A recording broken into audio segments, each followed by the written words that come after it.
And I think that's enough. Oh, 99 participants, always nice. Well, welcome everyone. My name is Irene Kingma, or Irene Kingma. I work at Wetlands International, and I've been lucky enough to be the program coordinator for the Mobilizing the Mangrove Breakthrough project, and which was a joint GMA project where we work with the Mangrove Breakthrough Hub and our GMA partners and chapters on developing what it would look like to really bring the ambition of the Mangrove Breakthrough to life. This is the first of a series of at least 3 webinars. We'll be doing one for Latin and South America and West Africa over the coming months, but we're starting now, very excited to start this up with Asia. Our first presenter is Ignace Beguin. He is the Executive Director of the Mangrove Breakthrough Hub. Ignace is in here already. And Ignace, if you can start sharing your presentation, you can now take the floor if you want. Wonderful. Thank you very much, Irene. Hello, everybody. It's good to be with you at the start of this year and to have the opportunity to dive into the work that we've developed specifically for the region of Asia, and where we know the critical importance of mangrove in the region, but also the pressure this ecosystem is currently facing due to intensification of population growth and industrial growth, in particular in coastal areas. I will introduce to you the work of the Mangrove Breakthrough, the initiative under which the Mobilizing the Mangrove Breakthrough program, led by the Global Mangrove Alliance, has been deployed since 2 years now. And then my colleagues will go into further detail at the regional and the national level. The Mangrove Breakthrough, as I said, is a global initiative that has been co-launched by the Global Mangrove Alliance and the High-Level Climate Champions back in 2022. The ambition at that time was to really elevate the role of mangrove on the global agenda, both for its mitigation, but also adaptation and food security critical function, right? If you think about nature-based solution as a whole, mangrove is truly a gem in this effort that the world is undertaking to better value and finance nature. And to give, some clear direction to stakeholders, being public or private, we developed what we called the Mangrove Breakthrough, which is a strategy toward 2030, which is aiming to restore and protect 15 million hectares of mangrove. And to do so, we know we have to mobilize about $4 billion by 2030. What is very important with this financial figure is that our ambition is not so much to have a fundraising effort for this ecosystem, but it's rather to create the conditions for more investment to flow into mangrove ecosystems. And that will be done when governments, financial institutions, and corporations are properly valuing the benefits they get out of mangrove ecosystems, being food security, being adaptation, being mitigation, or overall sustainability values. At the center of the work of the Mangrove Breakthrough, there is 4 key principles that you can see on the screen. The first one is to halt loss. We want to stop deforestation of further mangrove. The second objective is to double the protection, and we know that is really central for achieving the goal of the 15 million. Thirdly, it's about restoring half of the mangrove that we have lost in the last 20 years. And finally, and that is very much connected to what I shared previously, is to create the condition for sustainable long-term financing. The objective of the Mangrove Breakthrough is, as much as possible, move away from individual grant or pot of funding going into mangrove ecosystem in specific geographies, to how the financial and capital markets and governments are properly integrating the value of this ecosystem in any decisions they are making. So to advance on this journey, the first step we have done is to create a unique collaborative of stakeholders. With the Global Mangrove Alliance, now we have convened over 40 governments and subnationals. And you can see that these governments' commitments are representing about 60% of the world's mangrove. And this is a unique endeavor.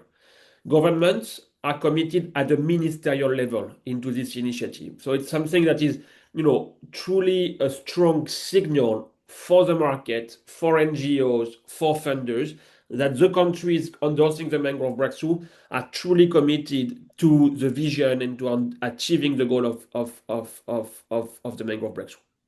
We also have subnational governments that, as many of you may know, are a critical level to ensure proper decision making and financial design for mangrove ecosystems. So that's something we will continue to accelerate in the coming years, is to have more local mayors and governors joining the initiative.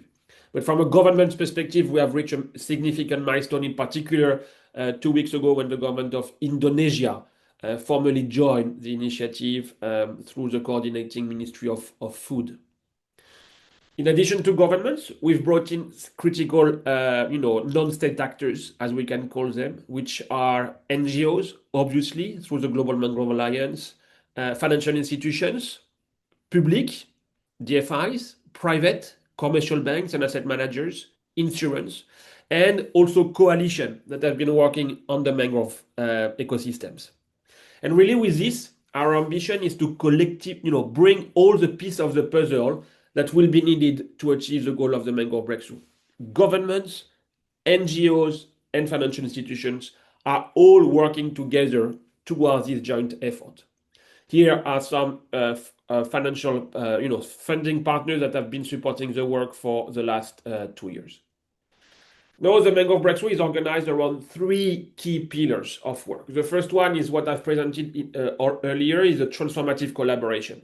And that is very a unique asset that we really believe can really bring us to the next level of ambition and delivery, because all the key stakeholders are starting to be better coordinating and collaborating together.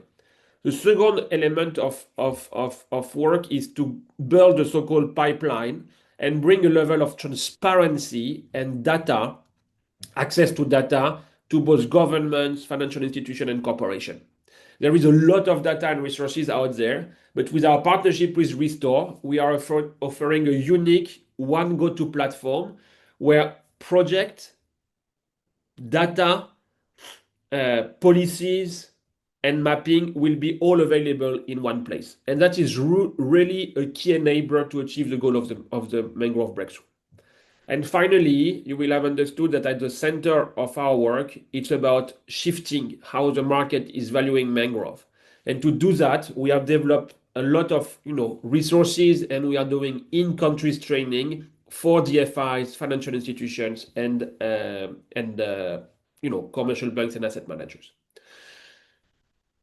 One thing I will highlight, and I think it's important also obviously in the context of the Asia and Indonesia strategy that will be presented further, is the importance for broadening the investment lens around mangrove ecosystems. Mangrove are a critical asset, as I've said, and we need to be able to better understand how and what type of economic activities are depending on them. Right? And we know that aquaculture and fisheries, coastal agriculture, sustainable tourism, real estate, infrastructure in general are depending on mangrove and should therefore valuing this ecosystem as a key asset for their business to be more resilient in the long term.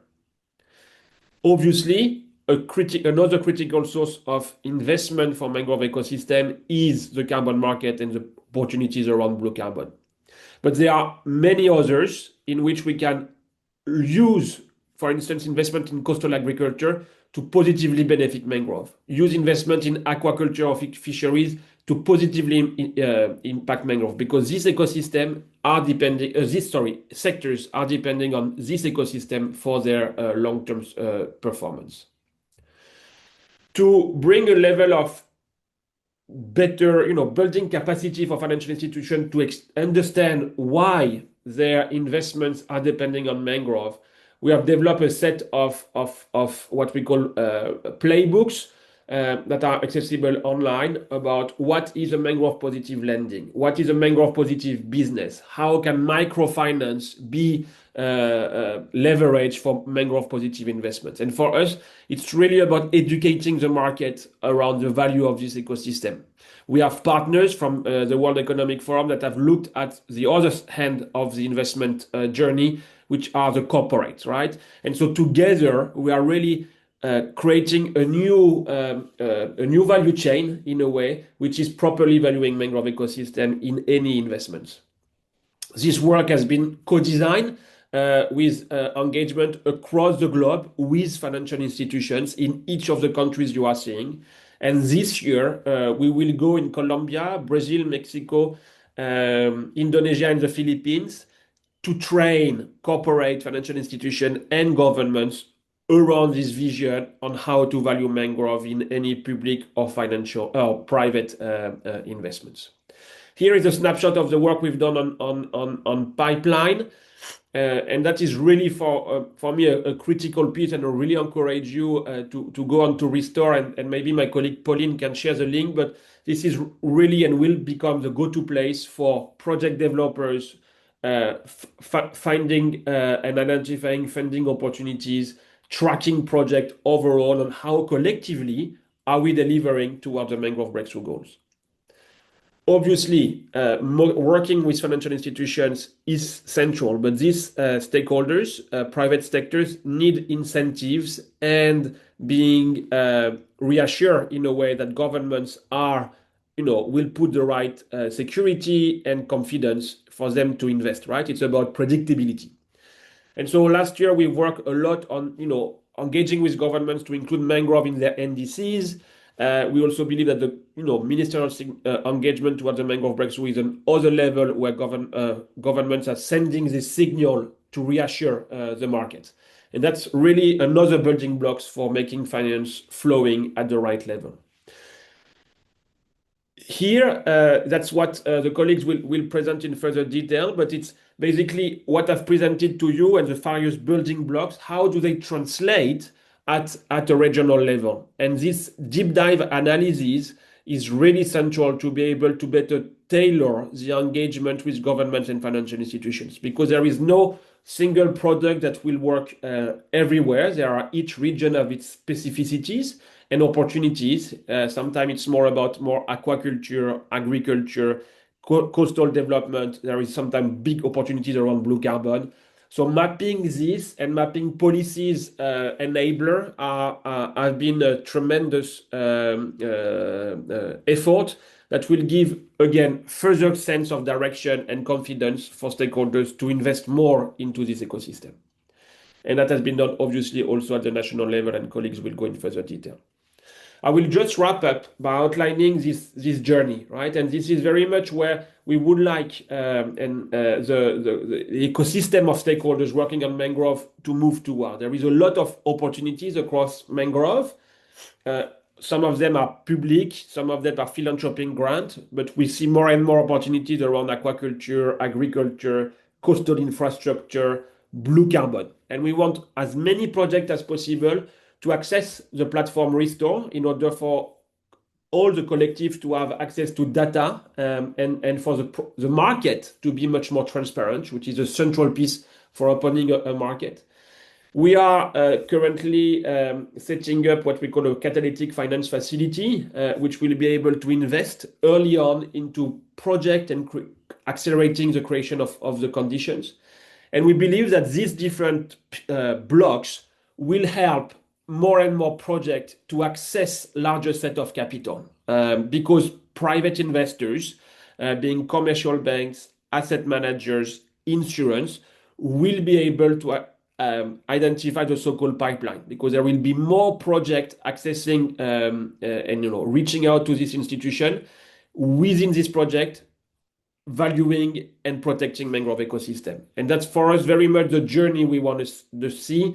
It's to create a mangrove positive economy, and it's possible to do it. We are not so far away of it. It's just about creating the condition locally, and obviously the regional and national report are a key enabler for that. And that's another view of what we are designing. I will not go into too much detail, but maybe what I can highlight is just the fact that here you can see a set of what we call mangrove positive investments vehicle. And this is what the Mangrove Breakthrough is really keen to see much more happening, is to create the condition for carbon markets to grow, for mangrove transition bond, for mangrove transition sectors to grow. We are in discussion with several regional and national asset managers to issue and develop a mangrove fund, right? So it's how the financial institution and capital markets are starting to value mangrove, because this ecosystem is making their business, again, more resilient and more performant. And that's, a brief outlook of one element that the Mangrove Breakthrough is working towards is, again, more deals done, which are properly valuing mangrove ecosystems. I will stop here and pass it on back to Irene. I'm obviously available for any question. Thank you very much for your attention, and I really hope many of you will formally join this ambitious journey, but realistic. Thank you very much for your attention. I had muted myself. Thank you, Ignace. There's one burning question I see in the Q&A that we can quickly address, and that's an easy question, is people are asking, are you also coming to Papua New Guinea, to Oceania, to East Africa? I think, Ignace, the answer is yes, right? Because the Mangrove Breakthrough is a global movement. It's just that we had, at this initial phase that for Mobilizing the Mangrove Breakthrough, the project, we looked at 3 countries, but we can go everywhere. But if you can tell a little bit about how many countries and where in the world already Mangrove Breakthrough is. I think it was one of your first slides, but to reiterate that, Ignace. Yes, obviously the Mangrove Breakthrough is a global movement. Papua New Guinea is very much involved. We were together in the UN Ocean Conference in Nice. The reality is that capacity and engagements are limited, so that's why we are currently trying to really upscale the work through the Mangrove Catalytic Facility. We are fundraising for 80 million in order to do more of the work, more of the country proposition, more of the financial training, more engagement with governments, in addition to the 5 countries I've mentioned. The other piece I will highlight is that the beauty of partnership is that we can rely on partners, right? And so the big asset is that the many Global Mangrove Alliance national chapters are very much committed to advance the Mangrove Breakthrough. And so we work hand in hand with these stakeholders. The Mangrove Breakthrough has no intention and doesn't have staff and, as such in countries. And so if you have capacity, time, willingness to go deeper into what the Mangrove Breakthrough in general is developing, we'll be very happy to partner with you, as we are doing with the 14 or 15 national chapters of the Global Mangrove Alliance. So it's an open collective process, and there is no ownership of any type in this effort, and you are all very much welcome to step in. Thank you. Okay, thank you so much, Ignace. That was a very concise overview of what the Mangrove Breakthrough is and does, and we see it's big. But we now are going to hear from Pieter van Eijk.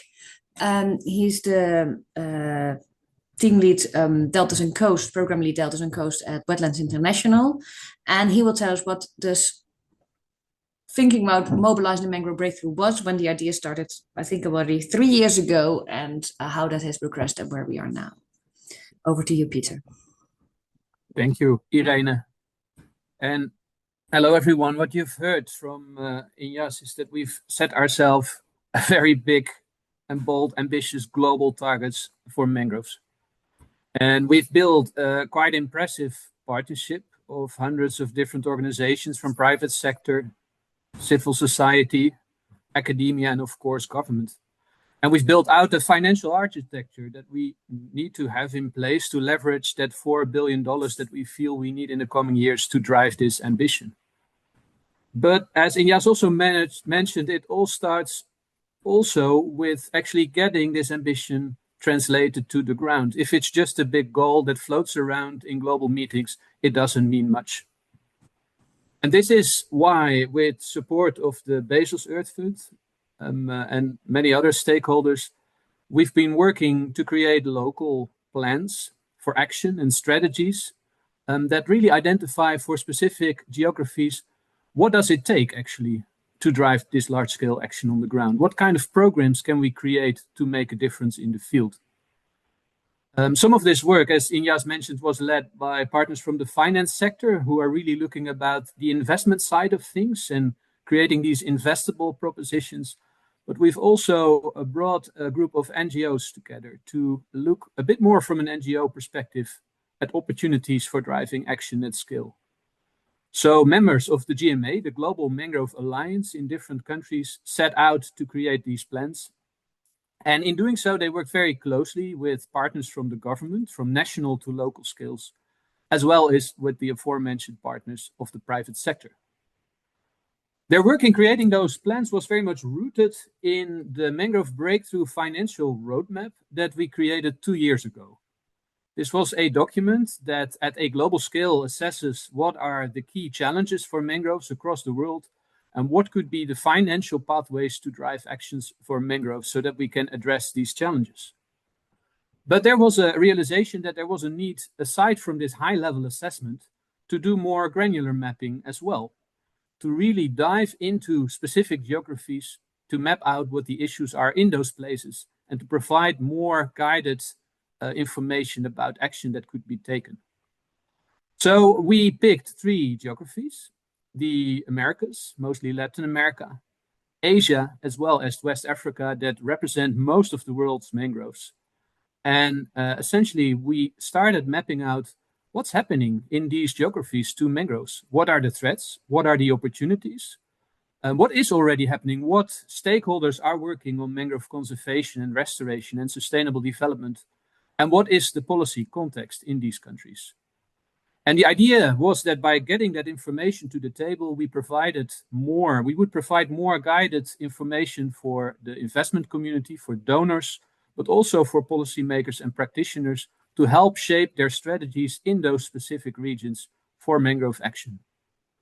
We created regional overviews with this information, but we also decided to take a deep dive in 15 countries within those 3 regions, where we provided a bit more detailed information about these matters.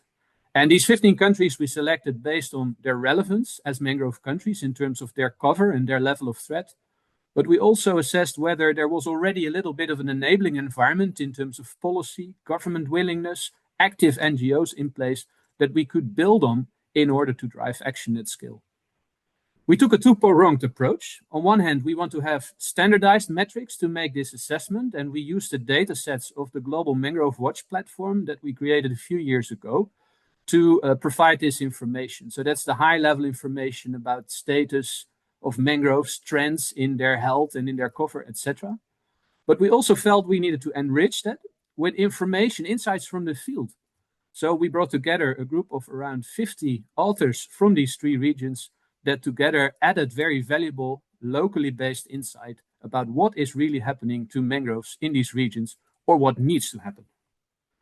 In a few minutes, you'll hear more from Mark Beeston from Conservation International, who has been one of the coordinators and editors of this effort.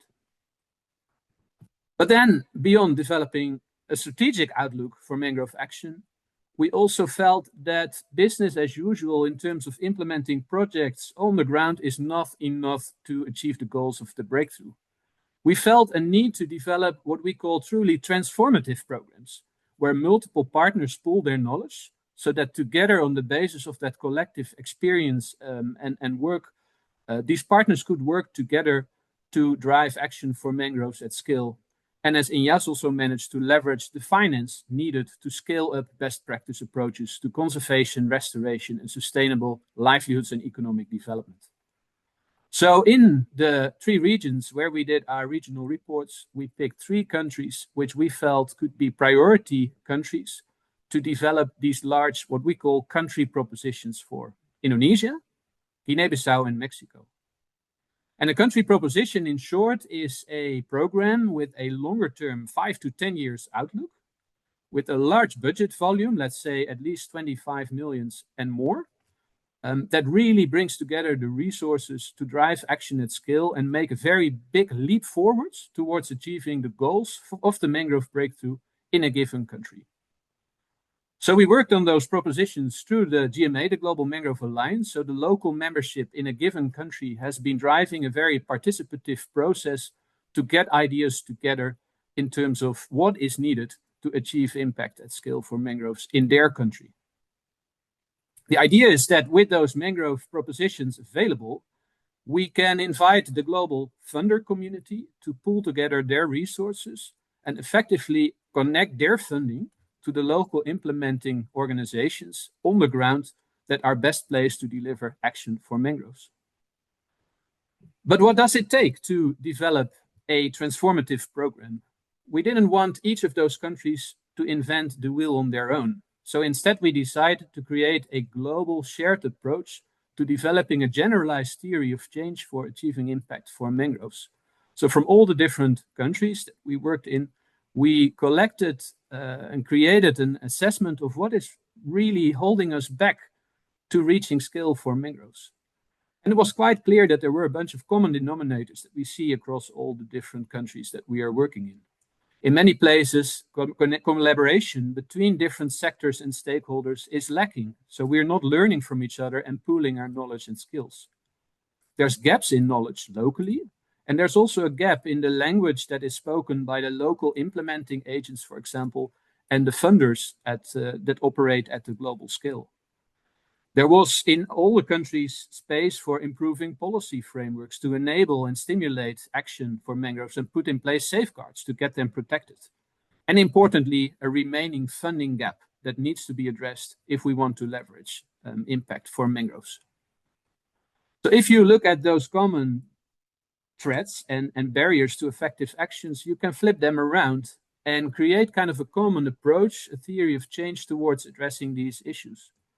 So we said, what if for each of those country propositions, we ensure that we have a component incorporated that fosters transformative collaboration, that organizes organizations in national level chapters where government and private sector and NGOs work together, that ensures transfer of small grants from global funders to local communities and local NGOs so that they can implement effectively action on the ground, and that incubates finance at scale, like Ignace was also mentioning.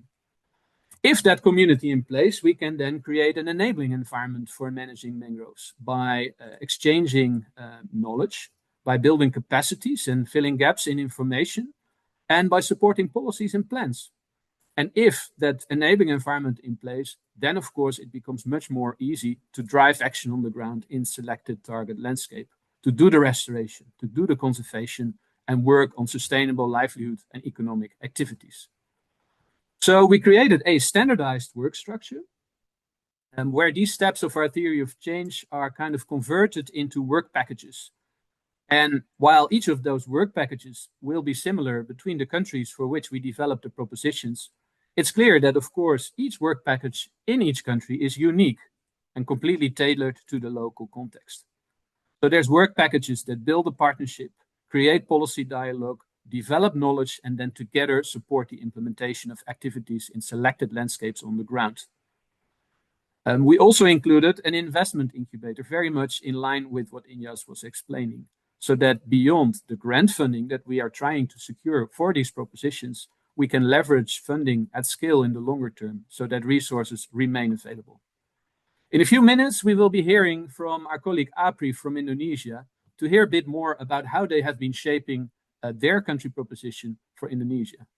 But with this, I'd like to end my presentation and hope it provided a good basis for the further webinar and to hear a bit more about what those regional reports and country propositions are really about. Thank you very much.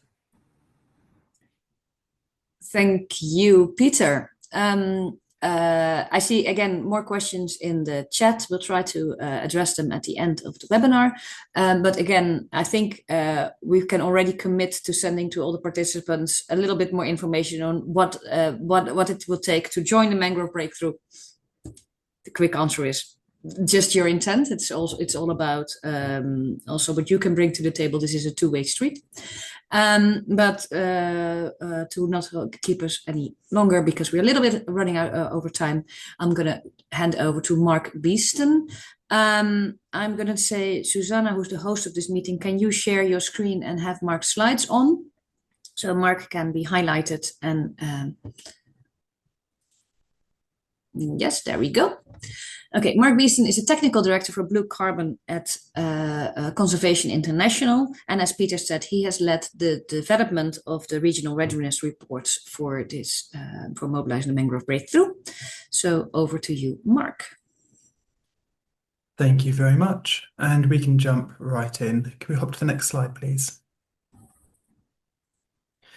So as Ignace and Pieter shared earlier, the Mangrove Breakthrough has 4 goals around doubling mangrove protected area, halting human-driven loss, restoring half of the available restoration area, and to mobilize $4 billion in mixed financing to support those mangrove initiatives worldwide. And these are big goals. So the first question we asked when we were thinking about how we could approach mobilizing the Mangrove Breakthrough, the first question we asked was, how can we break these global goals down first to regional goals and then to individual country goals? And these are all laid out in the regional summaries. To understand the challenge in front of us and to start to enable the scale of finance needed, we do need to go further than just publishing a set of numbers of our goals broken down by region and country. I've been working with philanthropy and corporate investors for years, and when they're interested in supporting work in nature, as a first step, they will usually spend time and money hiring a consultant to understand what the risks and opportunities for impact are, what good practice looks like, what is happening in different countries, and how that aligns with their own values and goals before deciding where they might want to take a closer look. So our logical approach towards mobilizing finance was to bring together the information needed so that investors, philanthropy, and corporate partners have that starting point provided for their scoping work, and to make this freely available to anyone who is interested in funding work towards the breakthrough goals. Go up to the next slide, please. They should go full screen, by the way. So in an ideal world, we would have been able to share. That's not the next slide. Thank you. In an ideal world, we would have been able to share information on all of the more than 120 countries that have mangroves. Unfortunately, that just wasn't possible at this time. So for each of our focus regions, West Africa, the Americas, and Asia, we decided to first lay out a simple regional overview and then to produce some deep dives into countries that have a lot of potential for both funder engagement and to make significant progress towards the breakthrough global goals. So first of all, we mapped the countries with the most potential for mangrove restoration and then overlaid with our government commitments and NDCs. We looked at which countries had endorsed the Mangrove Breakthrough at that time, and we also needed to think at a very high level about where investment banks or corporate partners would be comfortable in providing large amounts of capital. So for investors, we looked at ease of doing business, at corruption, stability, inflation, and where countries are participating in regional financial initiatives like Biofin. And finally, to work in mangroves, we need a strong network of partners able to coordinate and cooperate. So we looked for Global Mangrove Alliance members and national chapters. And once we considered all these factors together, we were able to select a few countries to feature in more detail. Next slide, please. So for the global restoration target of around 4,000 square kilometers, almost half of the potential restoration area globally is located in Asia. So we use data from the Global Mangrove Watch platform to produce this breakdown where we can see how that restoration area is distributed across different Asian countries. And it's very clear, if you look at Indonesia, that more than half of Asia's restoration area is there. For the goal of doubling protection, currently around 27% of Asia's mangroves are under different forms of formal protection. And we can see the portion of mangroves within protected areas within each country, with those blue circles on the map. What we couldn't see originally, and what this doesn't show, what we found when we began examining national legislation, for example, is that there are often other legal protections in place, such as bans on cutting or strong rules for development of mangrove areas. In terms of hectares or square kilometres, Indonesia, having the largest mangrove area of any country in the world, unsurprisingly has the greatest area for increasing restoration and protection of mangroves in Asia. And both India and the Philippines are also in the top 5. When looking at how many countries we wanted to include in our reporting, we looked for a cumulative total of around 120% of the regional mangrove breakthrough goals. So in theory, just these 3 countries could achieve the mangrove breakthrough goals for Asia. In reality, that's not how it works, and we have no intention of limiting support to any particular place.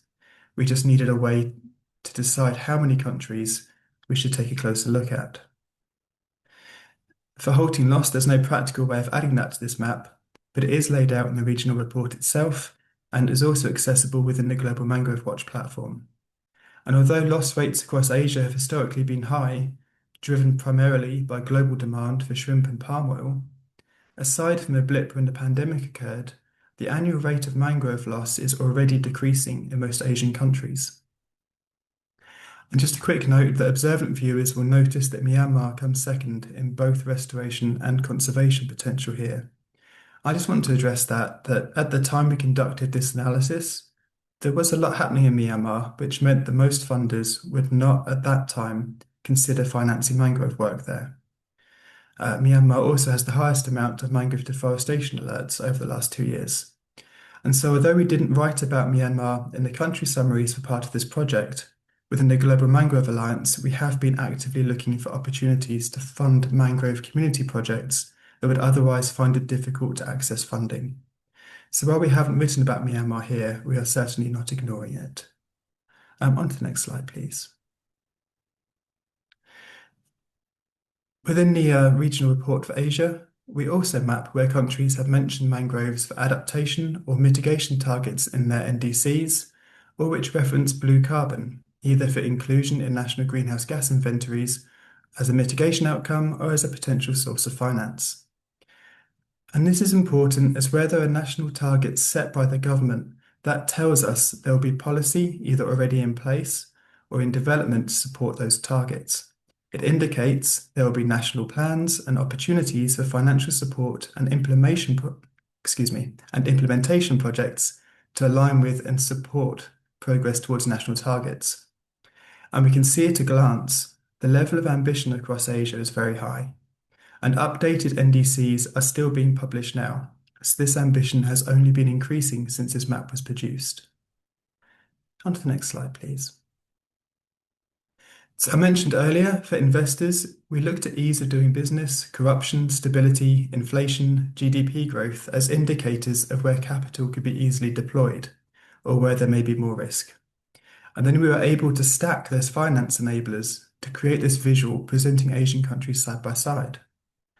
And although there are clearly differences, there is nothing here that excludes anyone or implies any kind of negative comment. It's really very simple data, but this is probably the first ever scoping and prioritization study to begin to think about how we could potentially include this kind of economic and stability data in global and regional strategies for conservation and restoration at scale. And we carried out all of these analyses I've just mentioned for in total 88 countries in our 3 focus regions. And inspired by our work, the Global Mangrove Alliance is now taking a technical modelling approach to repeating this technique at a global scale for all 120 mangrove countries. We'll hop to the next slide, please. So as we move from regional data to individual countries within this report, we're really able to explore the national context in more detail and present a lot of that scoping information that potential financiers would be looking for to understand how they can engage. So for India, Indonesia, and the Philippines, we reached out to experts in mangroves and policy and to the Global Mangrove Alliance chapter leads, and we shared a standard template to produce summaries of the enabling conditions, challenges, and opportunities for mobilizing the mangrove breakthrough in each country. We asked questions about science, people and communities, finance and blue carbon markets, policy, land tenure and governance, laws which affect how we can work in mangroves, and government-led initiatives and targets, including national commitments to international conventions such as NDCs, NBSAPs, and the Ramsar Convention for Wetlands. And the final thing we needed to be able to communicate is where the opportunities for action and impact are in each country. So we asked our experts about sustainable aquaculture, about climate mitigation impacts, the economic value of coastal protection, fisheries, food security, and other ecosystem services which mangroves provide.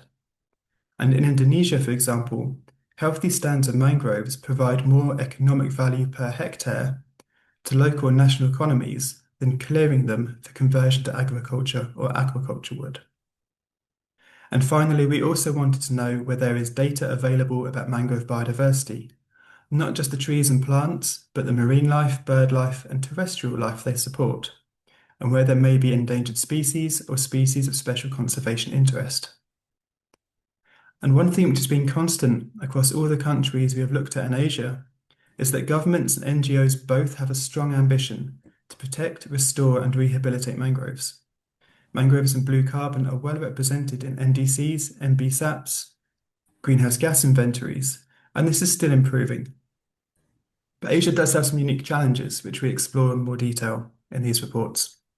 If you think of the Philippines and Indonesia in particular, with more than 17,000 islands and hundreds of languages and dialects, it's very difficult to communicate and implement best practices in restoration, or to ensure policy is effective at local levels, or to connect financial support where it is most needed. So we suggest that in addition to thinking about funding mangrove rehabilitation and mangrove positive businesses, maybe funders could achieve impact in supporting communication and capacity building in hard to reach locations, or increasing finance for locally or nationally led programs, especially those implemented by governments and local NGOs who are already thinking about how to address these challenges. Next slide, please. These reports are due to be published later today on the Global Mangrove Alliance website. I hope you find them useful, and we will be making the templates we used available for anyone brave enough to attempt this themselves. And while you're busy scanning the QR code, I would really like to take this opportunity to thank the many Global Mangrove Alliance national chapters, members of the Blue Carbon Initiative Scientific Working Group, and the many partner organisations, academics, NGO colleagues who have contributed so much time and expertise to compiling these country summaries for India, Indonesia, and the Philippines, and for 6 more countries in the Americas due for release the next few weeks. In particular, Global Mangrove Watch and Lydia Slobodian and co-authors at WWF for sharing spatial and legal data which underpins all of these reports, and to Irene, who is hosting this call, for her leadership and support in herding cats. And with that, thank you very much for your attention, and back to the main show. Thank you so much, Mark. It's been it has been a struggle an adventure to get these over the line. But as you have been seeing from this presentation, it's been a journey, yes, and it's been a good journey, and the result is well worth checking out. Philippines and Indonesia are already available. There were some issues that we spotted last night with the India one, and we didn't want to have some mistakes in the report before we put it out, so hopefully they'll come either later today or tomorrow. So we are now we're going, as Pieter pointed out, from global to regional to national. And our last speaker is Apri Astra. He's Senior Program Coordinator, Coast and Deltas of Wetlands International Indonesia, but he's also the lead of the Indonesia chapter. And they have worked over the past 2 years on translating these lofty global goals into real tangible programs on the ground, seeing what those would look like and how you would actually scale up from going to small projects, one funder, short time, to a holistic approach that would address all challenges in the countries and turn them into enablers. Unfortunately, Apri is in the field today, or lucky him maybe. So he pre-recorded his presentation, and then I will share my screen. Good morning and good afternoon, everyone. I am Apri Susanto Astra. I representing the GMA Indonesia chapter partners, and on this occasion, I will present the Mobilizing the Mangrove Breakthrough program, especially in our country, Indonesia. We start this presentation with the good news, that is the Mangrove Breakthrough kick-off 2026 with a major milestone, securing the endorsement from the government of Indonesia, which is home of the largest extent of mangroves in the world, on the sidelines of Abu Dhabi Sustainability Week. Through this program, Indonesia, with all its potentials, aims to be part of the large-scale mobilization of action within the Mangrove Breakthrough Initiative. To achieve this goal, we have developed a country proposition that we hope will serve as a pipeline for funded initiatives. And at the same time, we are strengthening partnership with all relevant stakeholders to support Mangrove Breakthrough Initiative. To achieve our targets and achieve significant impact, we believe we must combine all available strengths. The GMA Indonesia chapter was established as a platform to facilitate this multi-stakeholder effort. We hope to work collaboratively with and be supported by the government, the private sector, local NGOs, and of course, the community. This is what makes the Mobilizing the Mangrove Breakthrough unique. Within the Indonesia country proposition, program is designed with a systematic approach. On work package 1, we will strengthen a locally led of GMA chapter to coordinate multi-stakeholder mangrove management. On work package 2, we will prepare blended financing to secure long-term for scalable mangrove conservation. On work package 3, we will secure policies at national and local levels to support sustainable mangrove management. On work package 4, we will ensure the key stakeholders apply and share best practices in mangrove management. And lastly, on work package 5, priority mangrove landscapes are supported for implementation. On this slide, we present priority landscapes in Indonesia. Our choice span from west to east of Indonesia, starting from Riau province in Sumatra, North Kalimantan in Kalimantan, Southeast Sulawesi in Sulawesi, and West Papua province in Papua, as well as Java Islands as a learning landscape. This demonstrates and represents Indonesia diversity. Each landscape has distinct and unique characteristics, including its natural value, the threats on mangrove ecosystems that drive their loss, and the demographic associated with its coastal areas. Due to the diversity of these landscapes, in Indonesia country proposition establish specific objectives and implementation plan for each landscape. And finally, to conclude our presentation, we invite all parties to collaborate, work together and support us, both in further developing mangrove breakthrough in Indonesia and seeking funding to achieve this ambition. Terima kasih. I was already realizing while we were going through this, there's so much to say about this project. We will probably do other webinar specifically on the Indonesia proposition for a specific Indonesian audience, because it's there's so much to unpack here still. So we're adding those to the list, Susanna. And with that, I am going to have a quick look at the chat. There are some questions on involving local governments, local stakeholders, how you ensure local voices are heard, and how you address local challenges when trying to impact these processes. Pieter, can you quickly add something on that, please? So the questions are sort of like, how would you involve local voices? How would you ensure that it's really locally driven? On the other hand, and how would you ensure that you also have government buy-in at a local level? Oh, now you're muted. Can somebody please unmute Pieter?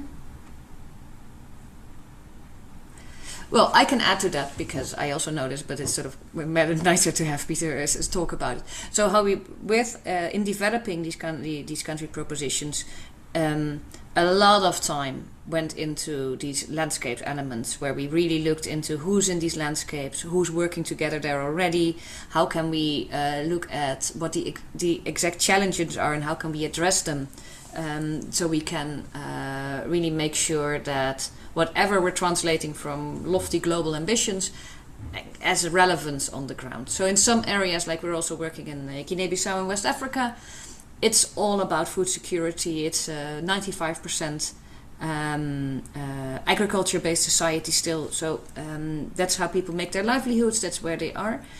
So you have a lot less to do with large-scale aquaculture, what you have in Indonesia. In Mexico, there's a very porous soil in a very, in for example, the Yucatan, which has huge tourism, which is just leading to lots of effluents running into the sea. So maybe your pollution element is the most threatening thing to your mangroves. It's whatever really. That's why these projects took 2 years. It's not a quick and easy. We just, as Mark was saying, we bring in a consultant, they write a report in 3 months, and this is sort of a starting point. No, we're starting from bringing people the voices that really know what's going on, connecting them to what's happening globally, and that's why this is a very exciting project where we hope many of you will be involved in the future. Okay. May, Irene? Yes, of course. Thank you. No, it's just to add on your point, which is highly relevant, is the fact that we have identified these particular threats to mangrove ecosystems. The objective is not to turn them into opportunities, how we can shift these sectors and transition them away from negative impact on mangrove. And this is where financial capital and government incentive can create the condition for these sectors to shift their practices away from negative impact on mangrove. So it's not only about investing directly in the mangrove ecosystem, but it's also about working with these activities to allow sustainable growth in the country while avoiding further deforestation or loss of mangrove.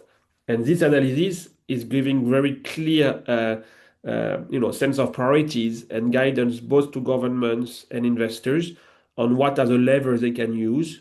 As Irene said, is it aquaculture? Is it more agriculture? Is it tourism? And that is very important work in our journey. Thank you so much, Ignace. And thank you to all our speakers. Thank you to all of you. We will be, as I said, the recording will be shared, including the video of Apri. explaining what they did for the country proposition, what the thinking behind that one was, the proposition for transformative mangrove action. Sorry, it's a bit of a mouthful. I shortened it. Apologies. We